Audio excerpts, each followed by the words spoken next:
Okie dokie. Now we're going to check out Anora. Right, this is the new film written and directed by Sean Baker. It is produced by Sean Baker, Alex Coco, and Samantha Kwan.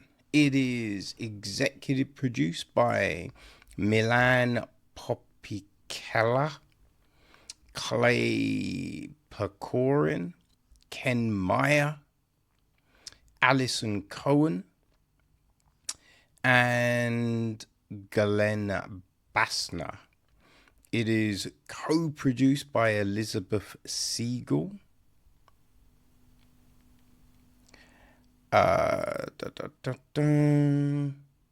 and we have line production from Olivia Kavanagh.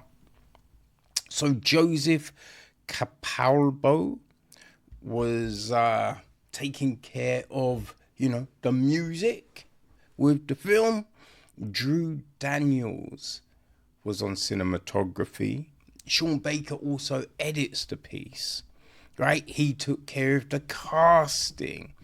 Sean did a lot, right? Production design is Stephen Phelps. Ryan Scott Fitzgerald is art direction. Christopher Phelps also is set decoration. Jocelyn Pierce, costume design. Hair and makeup, we've got Justine Sierakowski, Annie Johnson, and Callie Fillon. Okie dokie. So, our cast. It's going to be names that I will not be able to pronounce, but we have Anora, aka Annie, played by Mikey Madison. There is Nikki, played by Emily Wilder. Lulu, played by Luna Sophia Miranda. Jimmy, played by Vincent Radwinski. Dawn, played by Brittany Rodriguez. Jenny, played by Sophia Cambucci. Ivan, aka Vanya, played by Mark Eydelshteyn. Tom, played by Anton Bitter. Vera, played by Ella Rubin. Rachel, played by Zoe Zank. Diamond, played by Lindsay Norrington. Igor, played by Yuri Borisova. Nick, played by Paul Wiseman. Who else do we have? Vlad Mamai is Alex. Dasha is played by Maria Tichakaya. Crystal, played by Ivy Walk. Torres, played by Karen Karagulian. His assistant, helper, Garanik, played by Vak Tovmasian. Sunny, played by Morgan Charlton. Vlad, played by Nazir Kamiz. Toro's wife, played by Lana Svidnovich.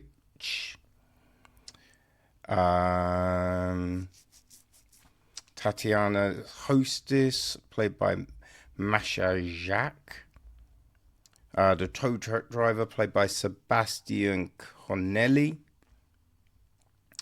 That's probably our main lot of people, really. Yeah, I think.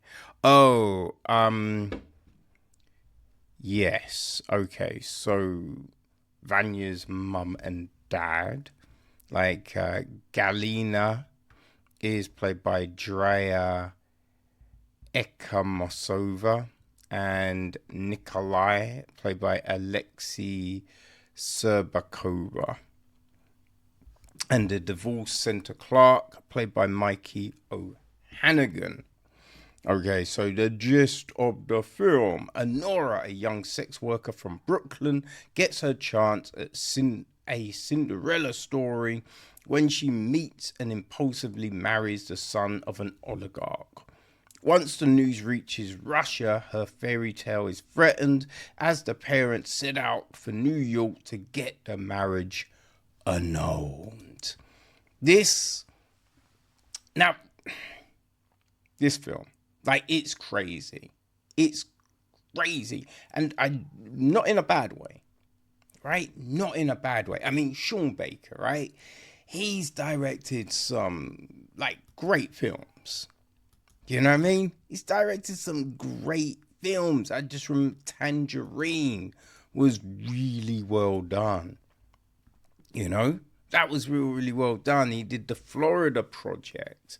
You know? Like, man, he knows how to tell an impactful story. And that is extremely clear. Extremely clear with Anora. You know what I mean? Now, the one problem I had with this film, the biggest fucking problem, right? Now, I thought this had played at the London Film Festival. And I thought that I didn't see it was because of subtitles. But I checked the cinema listing. I checked the Wikipedia page. Nowhere does it state, right, in both of these spots, doesn't state that the film is subtitled on Wikipedia. Like, under language, it just says English. So I'm thinking, I must have been thinking of a different film.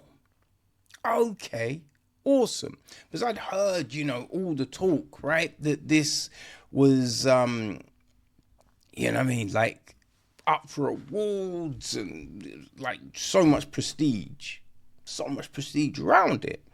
So I'm like, all right, let me go see it, And I'm watching this fucking film, and all of a sudden, we get Russian. And I'm like, wait, hold on. And I'm thinking, okay, maybe it's just a few words. And it went on, and it went on, and it went on. And Jesus Christ, I would say more than half of this fucking film is subtitled. That is so fucking nutty. So fucking nutty. Oh, it was so frustrating. It was so... Because I know there was a lot of shit I was not getting. And people were laughing. And I'm just like, I have no clue what the fuck these people are laughing at. Yeah. So, super irritated on that front. But a bit like Nosferatu, I was able to gauge a lot. I was still able to gauge a lot from, the English that was spoken and then just the acting itself. Like the beginning, we open up, we're in a strip joint, right? And we just have a row of girls giving lap dances. And I don't know, man. Like, a lot of time you hear about strip clubs and the private rooms, right? And where people get lap dances. And you assume it's all private. Now, these were like, you'd basically be sitting next to someone else getting a lap. I'm just like, yo, that just feels mad weird, right? That would feel mad weird. You know what I mean? Like, I'm sitting there getting a lap dance, like, someone else I don't. It doesn't even matter if I know the person next to me. I want to be getting a lap dance while they're getting a lap dance, right? Because I don't know what the fuck they're doing. It just seemed a weird situation. Now, that's nothing about the film. That was just about, like, that scene. It just hit me. I'm just like, what is happening? I've been to one strip club. And it was, it's not the place to go when you can't see for shit. You know what I mean? It's not the place to go when you can't see for shit. There is a story there, people. There is a story there for real. Trust me. I will tell it at some point. But yeah, so it opens up with that. And we see Anora, right? She's doing her thing. Yeah, getting clients, taking him to the VIP and all of this. And then she gets called away. She's having her lunch, having a break. She gets called away by her boss because some high rollers have stepped into the place, right? Some high rollers. So this is Vanya and his boys, right? They've come over because he's kind of on a holiday. He's with his cousin. And Anora takes him to the VIP room, right? Because he's giving him a dance and everything, and he's just like, this is great. So she takes him to a VIP, and he is into her. So he asks, do you, essentially do privates? Do you do stuff away from the club? So, she starts it like it's a thing, right? And then it just escalates from there. Obviously, they get, as I said in the synopsis, they end up getting married, which is craziness, right? Like, I didn't know they got married. As I said, I don't watch trailers. I didn't really know anything. All I knew was that this film was meant to be a contender, was meant to be big. So I figured I should take a look. So I didn't know where it was essentially going. But the minute the marriage, you're thinking, okay, so like this ain't gonna end well. The shit's gonna get crazy. And shit got crazy. I hear people, referring it to Pretty Woman and Uncut Gems, and yeah, right, you could definitely put it in the vein of Uncut Gems. And when you think of the Safdie brothers, right, Sean Baker is a similar kind of filmmaker. So, you can see that, but it's just in the style, right? It's an uncomfortable film, right? There's a lot of sex scenes, but they're not filmed to be sexy. You know what I mean? Now, obviously, I'm not trying to say that we're getting some off-key, it's not that. But they're not trying to make it, when you, in a lot of Hollywood films, right, you get the music playing and the lighting and like the cuts and all of this. And they're trying to make it all like, oh yeah, baby. This ain't that, right? This ain't that. But it's like frenzied. It's frantic. It's like impulsive.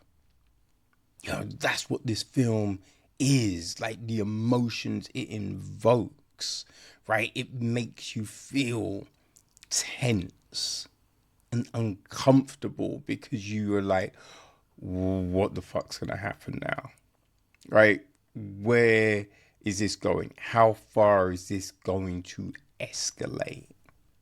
That's the big thing. Like, how far is this gonna escalate? Because, as I said, this ain't ending well. This ain't going to be Pretty Woman. Because I think a load of people watch Pretty Woman and were just like, oh my God. So, like, rich people could marry a prostitute and it'd be lovely and it would be great and he's going to treat her well. No. Right? The reality of that is kid's going to get beat up. Right? Now, obviously, right, there are some people that do marry ex-strippers and the like, and it's all gravy. Right? I think that's the case with Jelly Roll. Right? I think his wife used to be a stripper. You know what I mean? And they're mad happy, which is awesome. You know what I mean? But mad happy ain't the norm. You know? I think, I don't know if I'd say 1%, but the larger percentage, this scenario doesn't end well. So I think this is the film to burst a bubble, to add reality to it all. You know, and especially when it comes to a wealthy family, they are gonna be pissed, right? They find out that their kid has married a dancer. You know what I mean? An exotic dancer. They ain't gonna be happy. So the film, you know what I mean? It just escalates. And it gets crazy. Now, as I said, like, we got people laughing in the screening, but I don't know because so much was Russian. But what you did get, like, Mikey Madison does a really good fucking job here. She really did do a fantastic job. And also, right, you've got Mikey. She was great. You've also, man, you've got to give it up to like Karen Kargalian, who played Taurus, right? And Yura Borisov, who played Igor. They were really fucking good. And Garnick, right, played by Vash Tomarazian. Like, these were like the henchmen working for Vanya's dad, Vanya's parents. So they were sent to try and fix a situation. And they really do, like, add this new dynamic, this new element to things, right? Because it's not, I think there's a perception to what this could be, and it's not that, which really makes it interesting, right? Because they don't do the stereotypical thing, right? That's not what they do here. So, like, you can kind of understand it from their point of view. And you know, Igor, right? Like, what goes with his character is really fascinating.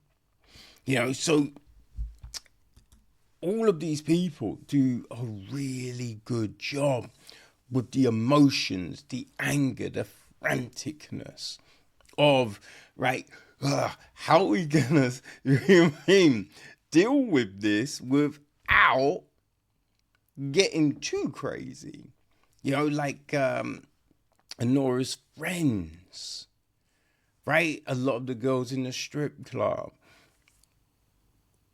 You buy the relationships. This was done very well. It's funny because I'm watching the film and I'm just like, it's good, but I don't know if if I'd say it's the best film. But when you do break down the elements, right, the acting was good. We have some great camera angles here, right? Great use of shots. There's a bit when the parents are getting out of I think it's a big SUV, and with Vanya, and we're looking up at them at an angle. So it's like, when they're coming out, they're getting larger to you, and you know what I mean? It was just a really, really good shot. And we get a lot of really interesting uses of the camera. They do play Greatest Day by Take That a lot. I hate that. I hate that song. I'm not a Take That fan. And it was like a kind of a dancey version of it. I mean, just the original is bad. I don't need you to add a little, you know what I mean? That was irritating. Like, I didn't need to hear that song. I get the usage. You know what I mean? But that was like, other than the subtitles, that was the other worst bit of the film for me. As I said, like, the elements utilized in the film come together very well. So, yeah, it's an odd, because as I said, I'm watching it going, I don't know if I'd say it's like a best film, but, directions, all of the things are really well done. So, I don't know, right? The ending is... Because you do kind of look and you're like, how will they end this? Now, something happens which I was thinking, I can see this thing happening. And then at the very end, something else happens which you're thinking, like, also, I was like, I can see this thing happening.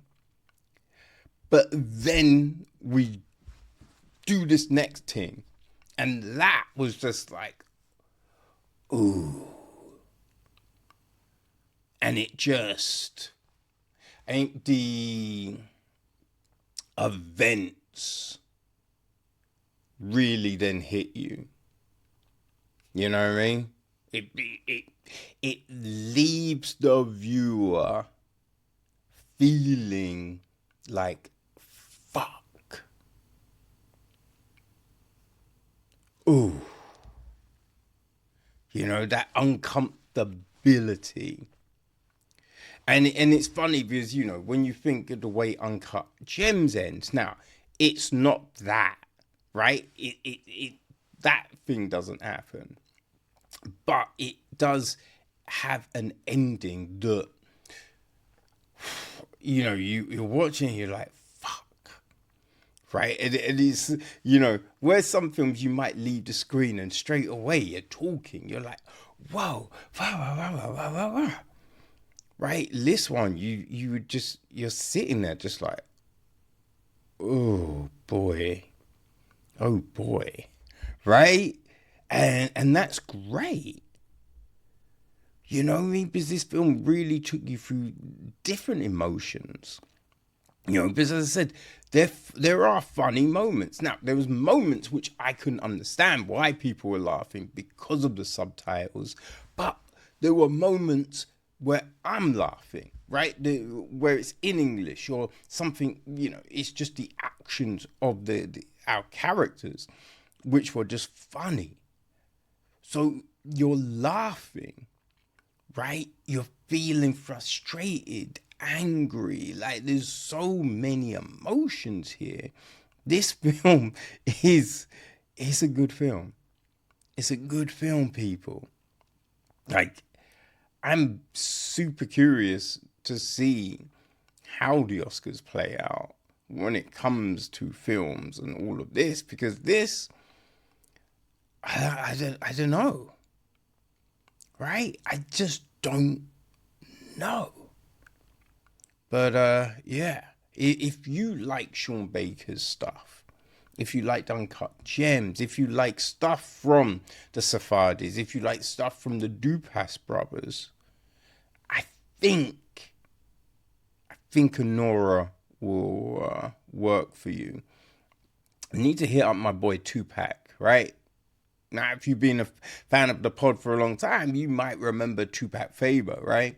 Yeah, I need to, because I know he would have seen this. So I think I need to have a conversation with my boy and, yeah, see what he thought of this. But people, Anora.